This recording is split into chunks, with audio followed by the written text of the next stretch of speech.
प्रभु यीशु मसीह के मधुर और मीठे नाम से आप सभी को जय मसीह की। आज परमेश्वर के वचन में आप सभी का स्वागत है। परमेश्वर पिता आज अपने वचनों के द्वारा आप सभी को बहुत आयत से आशीष को दे।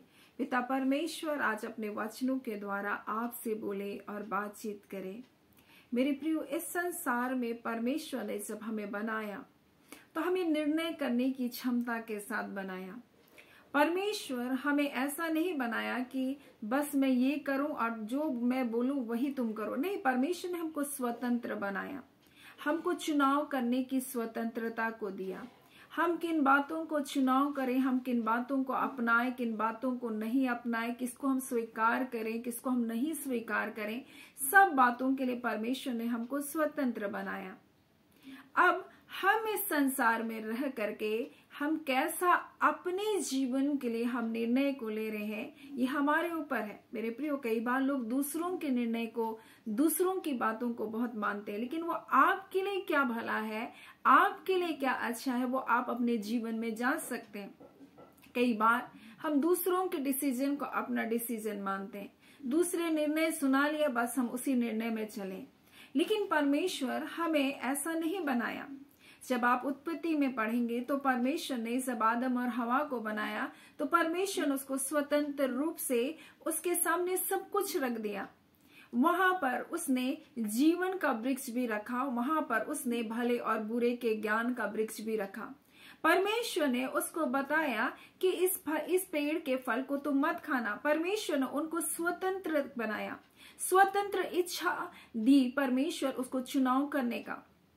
मेरे प्रियो, परमेश्वर हमको स्वतंत्र बनाया और इसलिए जब आप व्यवस्था विवरण को पढ़ेंगे और उसके 30 में पढ़ेंगे तो 30 के 19 को पढ़ेंगे तो इस प्रकार से लिखा है, मैं आज आकाश और पृथ्वी दोनों को तुम्हारे सामने इस बात का की साक्षी बनाता हूं, मैंने जीवन और मरण, यहाँ पर परमेश्वर का वचन कहता है, मैंने आकाश और पृथ्वी को दोनों को तुम्हारे सामने इस बात की साक्षी बनाता हूं कि मैंने तुम्हारे सामने जीवन और मरण, आशीष और श्राप तुम्हारे आगे रखा है। परमेश्वर ने हमारे आगे रख दिया है और परमेश्वर आगे उसका वचन कहता है, इसलिए कि तू जीवन ही को अपना ले और तू और तेरा वंश दोनों क्या रहे, जीवित रहे। आगे लिखा, इसलिए अपने परमेश्वर यहोवा से प्रेम करो, उसकी बात मानो और उससे लिपटे रहो, क्योंकि तेरा जीवन और दीर्घ जीवन यही है।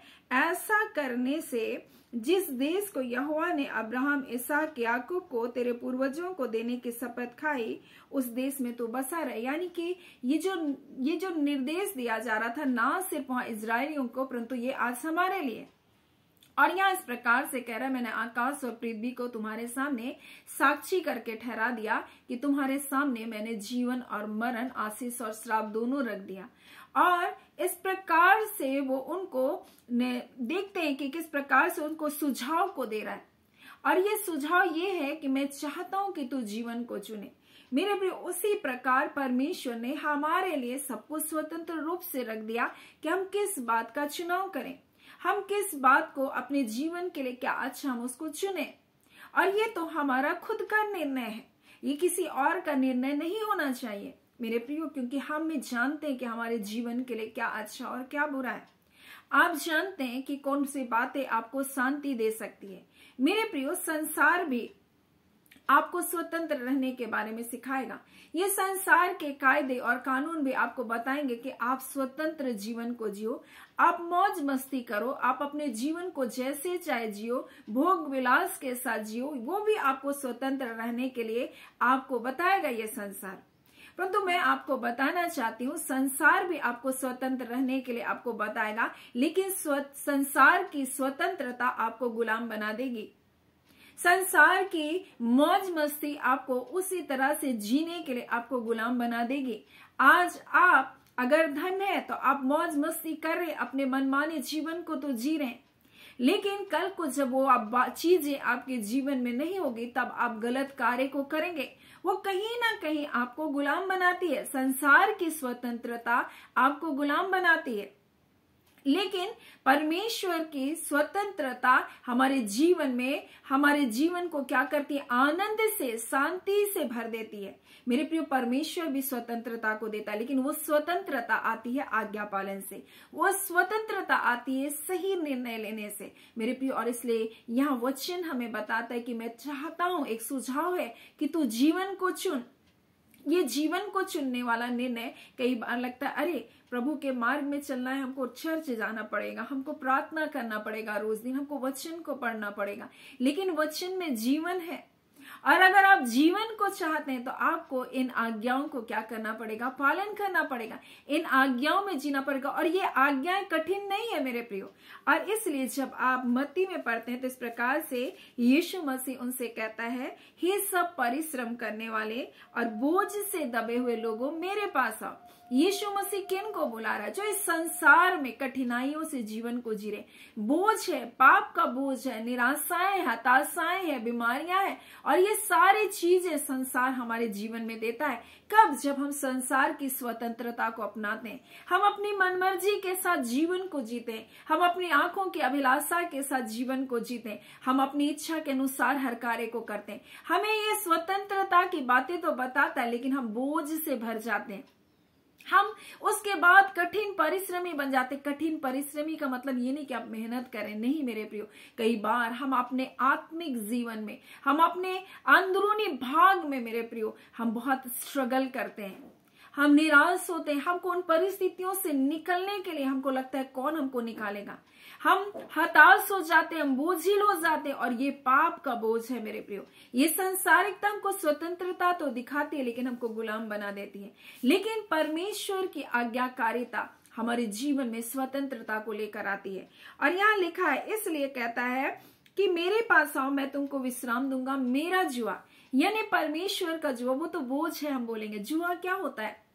आप देखेंगे दो बैलों के ऊपर में लकड़ी रखा जाता है ताकि वो क्या कर सके? दावनी कर सके। वो जुआ है, वो बोझ है, वो लकड़ी को जुआ बोला जाता है। और इसी प्रकार से कई बार हमको लगता है क्या हम प्रभु के पीछे पीछे चल रहे हैं, हम आज्ञाकारिता का जीवन को जी रहे हैं, लेकिन हमको इससे क्या मिलने वाला है? परंतु परमेश्वर का वचन कहता है, मेरा जुआ अपने ऊपर उठा लो और मुझसे सीखो, क्योंकि मैं नम्र और दीन हूं, और तुम अपने मन में विश्राम पाओगे। मेरा जुआ सहज है और मेरा बोझ हल्का है। क्योंकि जब हम प्रभु की आज्ञाकारिता में चलते हैं, जब हम उसके पीछे चलते हैं मेरे प्रियो। और बैलों के ऊपर जुआ क्यों रखा जाता है? ताकि बैल अपने कार्य को सही रीति से कर सके, जो दावनी का काम है उसको अच्छी रीति से कर सके। हल को जोतना है, वो हल को अच्छी रीति से वो जोत सके, इधर उधर ना भागे। इसलिए वो जुआ क्या किया जाता है? उसके ऊपर लादा जाता है सही रीति से काम करने के लिए। उसी प्रकार से हमारे जीवन में परमेश्वर आज्ञाकारिता को दिया, और उसलिए उसका वचन इस प्रकार से हमसे कहता है कि जब हम लोग व्यवस्था विवरण 7 और उसके 9 को पढ़ेंगे तो इस प्रकार से लिखा है, इसलिए जान रख तेरा परमेश्वर यहोवा ही परमेश्वर है। वह विश्वास योग्य ईश्वर है, जो उनसे प्रेम रखते हैं और उनकी आज्ञाओं को मानते हैं। उनके साथ वह 1000 पीढ़ी तक अपनी वाचा को पालता है, और उसकी करुणा और उन पर उनकी करुणा क्या रहती है? परमेश्वर की करुणा बनी रहती है। और इसी बात को परमेश्वर कहता है, ये जान रहा है यहोवा परमेश्वर तो विश्वास योग्य परमेश्वर है, वो कभी भी नहीं आपके लिए बदलेगा। और इसलिए जो उससे प्रेम करते हैं और उसकी आज्ञा को मानते हैं, उनके साथ वह 1000 पीढ़ी तक अपनी वाचा का पालन करता और उन पर करुणा करता रहता है। मेरे प्रिय, उन पर करुणा करते रहता, अपने प्रेम की प्रगटीकरण को परमेश्वर उनके जीवन में देता है, अपनी भलाई को उनके जीवन में प्रकट करता है। मेरे प्रियो, परमेश्वर का वचन हमें बता रहा है हमारे सामने में जीवन और मृत्यु दोनों रखा है। हमें निर्णय लेना है कि हमको क्या को चुनाव करना है। कई बार हम सोचते हैं कि लोग बोल रहे हैं ऐसा, क्या मैं जाऊं क्या ना जाऊं, क्या मैं प्रभु के पीछे चलूं नहीं चलूं। लोग कहते हैं नहीं, तुमको नहीं जाना चाहिए। आपका निर्णय है मेरे प्रियो। यूसुफ ने अपने जीवन में जब एक निर्णय को लिया कि मैं परमेश्वर के आज्ञाकारिता में जीऊंगा, मैं एक पवित्र जीवन को जीऊंगा, मेरे प्रियो, वो ना सिर्फ अपने लिए मेरे प्रियो, ना सिर्फ अपने परिवार के लिए, परंतु वो पूरे राष्ट्र के लिए, पूरे देश के लिए आशीष का कारण बना। और जब आप इस वचन को देखेंगे उत्पत्ति उसके 39 में, तो यहाँ इस प्रकार से लिखा हुआ है, और यहाँ पर जो यूसुफ जिस पोतीपर के घर में था, उसकी पत्नी की नजर यूसुफ के ऊपर थी। यूसुफ जवान था, सुंदर था, और उसके साथ वो पाप करना चाहती थी, उसके साथ वो सोना चाहते थे। लेकिन यूसुफ परमेश्वर का भय को मानता था, और इसलिए उसने ऐसा कहा, और वह इस प्रकार से कहता है, इस घर में मुझसे बड़ा कोई नहीं कि तुम्हारे पति ने मुझको तुम्हारे घर का अधिकारी बनाया। मैं तुम्हारे घर की हर कार्य को करता, हर जिम्मेदारी को निभाता हूं, मैं तुम्हारे घर का अधिकारी हूं। और इस प्रकार से कहता है, इस घर में मुझसे बड़ा कोई नहीं, और उसने तुझे छोड़, यानी तू जो पोतीपर की पत्नी है, तुझे छोड़, जो उसकी पत्नी है, मुझसे कुछ नहीं रख छोड़ा, यानी सब आशीषें, सारी अधिकार मेरे ऊपर, उस तुम्हारे पति ने मेरे ऊपर छोड़ दिया है। इसलिए भला मैं ऐसी बड़ी दुष्टता करके परमेश्वर का अपराधी क्यों बनूं? क्योंकि परमेश्वर ने मुझको तुम्हारे घर में क्या है, अधिकारी के रूप में नियुक्त किया, मैं क्यों अपराधी बनूं? और इस प्रकार से यूसुफ ने एक निर्णय को लिया, एक पवित्र जीवन को जीने का। मेरे प्रियो, उसकी पवित्रता के कारण कई बार तो उसको ऐसी स्थिति में जाना पड़ा जहां उसको बदनामी हुई होगी ना। कोई बोला होगा कि उसने पोतीपर की, क्योंकि उसकी पत्नी ने अपने पति से कहा, पोतीपर की पत्नी ने अपने पति पोतीपर से कहा कि ये व्यक्ति मेरे साथ जबरदस्ती करना चाहता था। कितनी बदनामी हुई होगी ना, उसके मित्रों के संग बदनामी होगी। वह अपने आप में सोचा होगा, प्रभु मैं आपकी पवित्रताई में जी रहा हूं, फिर भी मुझे ऐसा कष्ट। परंतु मैं आपको बताना चाहती हूँ, जब आपका निर्णय परमेश्वर के मार्गों में चलने का होगा, जब आपका निर्णय परमेश्वर की इच्छा के अनुसार जीने का होगा, लोग आपके विरुद्ध भले आ जाएं, हो सकता है थोड़े समय के लिए आपको कष्ट भी झेलना पड़े, हो सकता है आपको बदनामी भी हो सकता है आपको लोग छी दूर दूर करे, आपको सोचे कि ये बेकार आदमी है, आपको नीची दृष्टि से देखे। लेकिन मैं आपको क्या कहना चाहती हूँ मेरे प्रियो, ऐसा समय भी जब आएगा, आप परमेश्वर की आज्ञाकारिता में बने रहें, आप परमेश्वर के डर और भय में बने रहें मेरे प्रियो। परमेश्वर आपके जीवन के निर्णय को देखकर आपके जीवन को ऊंचा उठाएगा। परमेश्वर का वचन भजन संहिता में इस प्रकार से कहता है, यूसुफ को परमेश्वर का वचन कसौटी में कसता रहा, वहां परमेश्वर उसके निर्णय को देख रहा है। यानी हर जगह, हर समय परमेश्वर आपके निर्णय को देखेगा। परमेश्वर ने अदन की वाटिका में उनके निर्णय को देखा, क्या ये इस वृक्ष को, भले और बुरे के ज्ञान का वृक्ष के फल को खाएंगे कि नहीं खाएंगे। परमेश्वर आज भी हमारे जीवन में हमारे निर्णय को देखता है। परमेश्वर कब हमको ऊंचा उठाता है, वो हमारे निर्णय को देखकर हमारे जीवन में ऊंचा उठाता है। परमेश्वर कब बढ़ाता है, हमारे जीवन में हमारे निर्णय को देखकर परमेश्वर बढ़ाता है। और यूसुफ को बदनामी हुआ, निंदा हुआ, उसको जेल खाने में डाल दिया गया, तब भी वो परमेश्वर की आज्ञाकारिता में वो बना रहा। वो अपने जीवन में पवित्रता जीवन का जो जीने का निर्णय किया, उसमें बना रहा। परमेश्वर ने उसको ऐसे नहीं छोड़ दिया मेरे प्रियो, परमेश्वर ने उसको स्थान से निकाला। और जब आप उत्पत्ति 41 अध्याय को पढ़ेंगे तो यहाँ पर इस प्रकार से जब वो बंदीगृह से वो निकाला गया, क्योंकि वहां पर हम देखते हैं फिरौन एक स्वप्न को देखता है। मिस्र का राजा फिरौन एक स्वप्न को देखता है और उसके अर्थ को बताने वाला कोई नहीं, परंतु एक व्यक्ति को परमेश्वर ने तैयार करके पहले से रखा था। और यहाँ पर इस प्रकार से जब कोई नहीं मिला, तब उस पिलाने हारा जिसके साथ हम देखते यूसुफ ने भलाई किया, उसको बताया उसके स्वप्न का अर्थ, तब वो बाहर आकर स्मरण किया कि किसने मेरे स्वप्न का अर्थ बताया। बहुत टाइम के बाद वो पिलाने हारा इस प्रकार से कहता है, तब पिलाने हारे का प्रधान फिरौन से बोला, मैंने आज मेरा अपराध आज मुझको स्मरण आया। और फिरौन अपने दास से क्रोधित हुआ।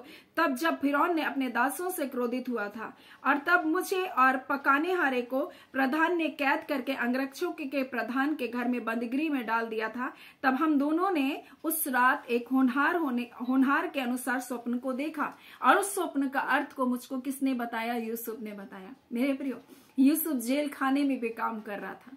कई बार हमको लगेगा इस जगह में क्या करूं, लेकिन परमेश्वर आपको उस जगह जहां पर आपको लग रहा है मैं बढ़ नहीं रहा हूं, मैं ऐसी हूं, परमेश्वर उस जगह किसी एक को ऐसे भेजेगा और वो एक आपके लिए क्या करेगा? रास्ते को खोलेगा। इसलिए छोटा काम भी अगर परमेश्वर आपको दे रहा है तो उस काम को करने के लिए कभी भी ना हिचकिचाए। आप सोचेंगे अरे एक व्यक्ति, अरे मैं छोटा सा बिजनेस, लेकिन आप जब विश्वास योग्य बने रहेंगे, आप थोड़े से में जब विश्वास योग्य बने रहेंगे, परमेश्वर आपको बहुतों का अधिकारी बनाएगा। यूसुफ उस बंदीगृह में डाल दिया गया। और उस समय भी वो क्या कर रहा है, दो व्यक्ति खिलाने हारा और पिलाने हारे के स्वप्न का अर्थ को बता रहा है। वो बोल सकता था, अरे मैंने भी तो स्वप्न देखा था बचपन में, आज तो बंदीगृह में हूं, मैं क्यों बताऊं किसी के स्वप्न का अर्थ। और इसलिए वो क्या करता, चुपचाप रह सकता था। लेकिन उसने अपने काम को नहीं छोड़ा, कभी भी अपने दर्शन को ना छोड़े, कभी भी अपनी पवित्रताई को ना छोड़े, कभी भी अपने जो ठाना है, जो निर्णय लिया है कि परमेश्वर के मार्ग में चलना, उससे पीछे ना मुड़े, क्योंकि परमेश्वर आपको उसी जगह बढ़ाएगा। और यहाँ पर उस पिलाने हारे ने अपने अपराध को जाना और राजा से कहा। और जब आप इस अध्याय को अध्ययन करेंगे, आप देखेंगे कितनी बड़ी अद्भुत बातें हुई। और तब यूसुफ बंदीगृह से निकला और राजा के सामने आया और राजा ने अपने स्वप्न को बताया। और उस स्वप्न का अर्थ तो मिस्र में कोई भी नहीं बता सका, कोई भी उस ज्योतिषी और कितने भी ज्ञानी पंडित उसके अर्थ को नहीं बता पाए। लेकिन यूसुफ आया और उसको बताया। और उस राजा को उसने क्या किया, एक सुझाव को भी दिया कि राजा ऐसा ऐसा करना चाहिए। तब राजा ने उसके पद को क्या किया, ऊंचा किया। और इस प्रकार से वहां पर लिखा हुआ है कि हमें यूसुफ के जैसा ऐसा पुरुष जिसमें परमेश्वर का आत्मा रहता है मिल सकता है क्या? क्यों परमेश्वर का आत्मा उसके जीवन में बना रहा? क्योंकि वो अपने निर्णय में बना रहा परमेश्वर की इच्छा के अनुसार। जब हम परमेश्वर की आज्ञाकारिता में बने रहेंगे, जब हम पवित्रताई में बने रहेंगे, जब हम उसकी इच्छा के अनुसार अपने जीवन को जिएंगे, मेरे प्रियो, आपके अंदर परमेश्वर का बुद्धिमत्ता का आत्मा, उसके ज्ञान का आत्मा, उसके प्रकाश का आत्मा, परमेश्वर के भय का आत्मा, उसकी युक्ति का आत्मा, उसके पराक्रम का आत्मा आपके जीवन में राज्य करेगा। और तब यहाँ पर कहता है उसमें परमेश्वर का आत्मा रहता है। क्या ऐसा व्यक्ति हमें मिल सकता है? फिर फिरौन ने यूसुफ से कहा, परमेश्वर ने तुझे इतना ज्ञान दिया है कि तेरे तुल्य कोई समझदार नहीं, बुद्धि और बुद्धिमान नहीं, इस कारण तू मेरे घर का अधिकारी होगा और तेरी आज्ञा के अनुसार मेरी सारी प्रजा चलेगी और केवल राजगद्दी के विषय में मैं तुझको क्या करूं, तुझसे क्या होऊंगा, बढ़ाऊंगा बोल रहा है। मेरे पूरा परिवार चलेगा, मेरे घर का अधिकारी होगा बोल रहा है। और लिखा है तेरी आज्ञा के अनुसार मेरी सारी प्रजा भी चलेगी। कितना अद्भुत परमेश्वर ने उसके जीवन को ऊंचा उठाया। और यहाँ पर और इस प्रकार से जब 44 को पढ़ेंगे तो लिखा है, फिर फिरौन ने यूसुफ से कहा, फिरौन तो मैं हूं, पर सारे मिस्र देश में कोई भी तेरी आज्ञा के बिना हाथ पांव भी नहीं हिला सकेगा। और उस 7 काल जब सुकाल था, उसने भले भंडारों को क्या किया, जमा किया, उसने अन्नों को जमा किया। और जब वहां पर हम देखते हैं, जब अकाल आया, तब वहां पर मिस्र में इतना अन्न था कि यूसुफ सिर्फ मिस्र के लिए योजना को नहीं बनाया, वो अपने परिवार का भरण पोषण नहीं किया, वो बहुत से और देशों के लिए खिलाने हारा बना। मेरे प्रियो, आपका निर्णय सिर्फ आपके जीवन को आशीष नहीं देगा। यूसुफ को केवल मंत्री नहीं बनाया, उसको केवल अधिकारी नहीं बनाया, उसके पूरे घराने के लिए वो आशीष का कारण बना। वो मिस्र के लिए जो अन्य जाति राजा, उस मिस्र फिरौन और पूरी मिस्री प्रजा के लिए वो आशीष का कारण बना। मेरे प्रियो, जब हम प्रभु के मार्ग में चलते, हम अपने लिए आशीष का कारण बनते, हम अपने परिवार के लिए आशीष का कारण बनते, हम अपने कलीसिया के लिए आशीष का कारण बनते, हम अपने समाज के लिए आशीष का कारण बनते, हम अपने देश के लिए आशीष का कारण बनते, हम पूरे राष्ट्र के लिए आशीष का कारण बनते। मेरे प्रियो, ये आपका निर्णय है कि आप कैसा जीवन को जी रहे। मेरे प्रियो, परमेश्वर की आज्ञाकारिता, परमेश्वर की इच्छा में जीने के लिए पर जब हम निर्णय को लेते हैं, परमेश्वर हमारे जीवन को ऐसा आशीष को देता है। लेकिन संसार भी एक आजादी को दिखाता है और वो आजादी आपको गुलाम बना देता है, वो आजादी आपको धन का गुलाम बना देता है, वो आजादी आपको पाप का गुलाम बना देता है, वो आजादी आपको व्यसनों में फंसा देता है। मेरे प्रियो, संसार की आजादी आपको गुलाम बना देगी, लेकिन परमेश्वर की आज्ञाकारिता आपको स्वतंत्र बना देगी। आपका निर्णय मेरे प्रियो, आप परमेश्वर आपको चाहता है कि आप जीवन को चुने, वरन बहुत आयत का जीवन को चुने। और इस प्रकार से परमेश्वर का वचन हमें बताता है, जब हम इस वचन को पढ़े थे, मैंने तेरे सामने जीवन और मरण, आशीष और श्राप दोनों तुम्हारे सामने रख दिया, इसलिए तू जीवन को अपना ले और तू और तेरे वंश दोनों क्या करेंगे, बोलते जीवित रहेंगे। और लिखा है यहाँ, और जब तू उससे लिपटे रहेगा, क्योंकि वो तेरा जीवन और दीर्घ जीवन यानी अनंतकालीन जीवन के बारे में बताया जा रहा है। ना सिर्फ इस पृथ्वी में परंतु स्वर्गीय जीवन में भी हमको प्रवेश कराएगा। सो परमेश्वर पिता आज अपने वचन के द्वारा हमें बताना चाहता हम कैसा निर्णय को ले रहे हैं। हम किसी और के सुने सुनाए पर निर्णय ना लें, हम अपने जीवन को जांचे। आप शांति में, आनंद में, खुशहाली में कहाँ रहते हैं मेरे प्रियो?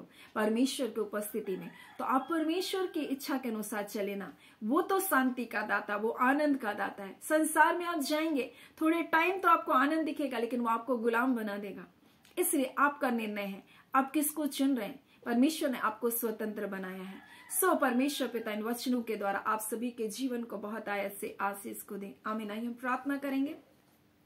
धन्यवाद देते हैं जीवते सच्चे सामर्थ्य पिता परमेश्वर, हम प्रभु यीशु मसीह के मधुर और मीठे नाम से अब आपके पास आते हैं। हम आपका धन्यवाद करते हैं खुदान परमेश्वर प्रभु जी। आपने अपने वचन के द्वारा प्रभु जी हमें निर्णय लेने के लिए परमेश्वर, हमारे परमेश्वर, हमारी सोचों को खोला है परमेश्वर। आपने एक सुझाव को दिया कि मैं चाहता हूं कि तू जीवन को चुने, वरन दीर्घकालीन जीवन को चुने। हाँ पिता परमेश्वर, कई बार आज्ञाकारिता लोगों के जीवन में बंधनों को जैसा लगता है, परंतु प्रभु आप कहते मेरा बोझ हल्का है, मेरा जुआ हल्का है। आप कहते मुझसे सीखो, मैं नम्र और दीन हूं, क्योंकि आप आज्ञाकारी होकर प्रभु यीशु मसीह संसार में प्रभु आए। आप आज्ञाकारी रहे और क्रूस की मृत्यु तो सह लिए, परंतु सब नामों से वो श्रेष्ठ नाम आपको दिया गया। आपको स्वर्ग पृथ्वी में पिता वो अधिकार को दिया गया कि जो कुछ परमेश्वर पिता आपके नाम से प्रभु जी वो घुटने टेकेंगे, चाहे वो स्वर्ग हो प्रभु, चाहे वो पृथ्वी के लोग हो। खुदान प्रभु यीशु मसीह आपका धन्यवाद करते हैं। आज पिता परमेश्वर प्रभु जी आपका धन्यवाद करते हैं। पवित्र आत्मा प्रभु आपका धन्यवाद करते हैं। आज पिता आपने अपने लोगों से बोला और बातचीत किया। हाँ खुदा परमेश्वर, अपने लोगों की आत्मिक आंखों को आपने खोला, आपने अपने लोगों के आत्मिक कानों को खोला, ताकि परमेश्वर आज आपके वचनों को देख सुन सके। और खुदा परमेश्वर उनके हृदय को खोला परमेश्वर, ताकि पिता इन वचनों को ग्रहण कर सके। हम आपका धन्यवाद देते पिता, और इन पिता परमेश्वर इस वचन के द्वारा एक एक के जीवन को परमेश्वर आप आशीषित कीजिए। और जितने लोग परमेश्वर आपके सन्मुख अपने प्रार्थना निवेदनों को लेकर आए पिता परमेश्वर, और परमेश्वर इस घड़ी अपने शरीरों में जिस भी अंग में आपके दर्द और पीड़ाएं हैं या बीमारियां हैं, आप उस पर अपने हाथ को रखें। हाँ पिता परमेश्वर, और इस घड़ी पिता जितने लोग परमेश्वर अपने शरीर में जिस भी हिस्से में जिस भी बीमारियों के लिए प्रार्थना करें, जिस भी दर्द और पीड़ा के लिए प्रभु प्रार्थना करें, खुदान परमेश्वर पिता आज खुदान यीशु के नाम से रिबांदा खाला, आज हर प्रकार की बीमारी बंधन बंधवाई टूट जाए यीशु के नाम से रिबांदा खाला। इनके शरीरों से बीमारी की आत्मा तुम निकलो और जाओ, तुम्हारा कोई अधिकार नहीं इनके शरीरों पर रहने का, क्योंकि यीशु मसीह आपने इनके लिए कोड़े की मार को सा आपके वचन में लिखा है रिबांदा खाला। आपके कोड़े खाने से हाँ पिता तुम चंगे किए गए हो, आपके वचन में लिखा, आप अपने वचन को भेज कर चंगा करते, और जिस भी गड्ढे में वो गिरे हैं हारी बांधा खल आप उसे निकाल बाहर कर रहे। आपका धन्यवाद देते पिता। इस घड़ी पिता परमेश्वर आपकी आज्ञाकारिता में आपके लोग बने रहें, ताकि परमेश्वर आप यूसुफ के जैसा प्रभु जिससे आशीष को दे। और परमेश्वर ना सिर्फ अपने लिए, अपने परिवार के लिए, परंतु वो लोगों के बीच में परमेश्वर वो आशीष का कारण बने। वो देश, राष्ट्र, समाज, हर एक लोगों के लिए वो आशीष का कारण बनने पाए। खुदावन वो निर्णय में बने रहे, सच्चाई पर बने रहे पिता, आपकी आज्ञाकारिता में बने रहे। मेरी ये प्रार्थना है पिता परमेश्वर, जितने लोगों ने अपने जीवन को आपके मार्गों में चलने के लिए निर्णय को लिया, पवित्र आत्मा आप उनकी सहायता कीजिए, आप उनकी मदद कीजिए, ताकि वो पिता परमेश्वर सत्य पर बने रहे, विश्वास योग्यता से जीवन को जिए, पवित्रताई में अपने जीवन को जीने पाए। खुदान परमेश्वर आपका धन्यवाद, हम आपको धन्यवाद देते खुदान परमेश्वर के निश्चय करके पिता आपने परमेश्वर अपने लोगों को आशीष को दिया, अपने लोगों को छुटकारे को दिया, अपने लोगों के जीवन में आनंद और शांति को दिया। पिता आपका धन्यवाद करते पिता परमेश्वर। और इस घड़ी खुदान परमेश्वर पिता हम एक एक व्यूवर्स को ब्लेस करते हैं, आपकी अद्भुत सुरक्षा में परमेश्वर पाया जाए। और पिता परमेश्वर आपके पवित्र दिन में परमेश्वर आपकी मधुर उपस्थिति में अपनी कलीसियाओं में जाकर प्रभु जी आपको अपने जीवन के लिए धन्यवाद का भेंट चढ़ाने वाले बन सके। खुदान प्रत्येक के मन और हृदय को परमेश्वर आप चलाएं। और परमेश्वर पिता जिस जगह में रहते हैं, जिन कलीसियाओं में जाते हैं प्रभु, उन कलीसियाओं को परमेश्वर वो आशीष को दीजिए पिता, ताकि परमेश्वर ये लोग अपने कलीसिया, अपने समाज के लिए, अपने लोगों के लिए आशीष का कारण बनने पाए। खुदा आपका धन्यवाद, आपने प्रार्थना सुना, प्रार्थना यीशु के नाम से हम मांगते हैं, दया सुने, अनुग्रह से ग्रहण कर लीजिएगा। आमीन। परमेश्वर पिता आप सभी को बहुत आयत से आशीष को दे। आमीन।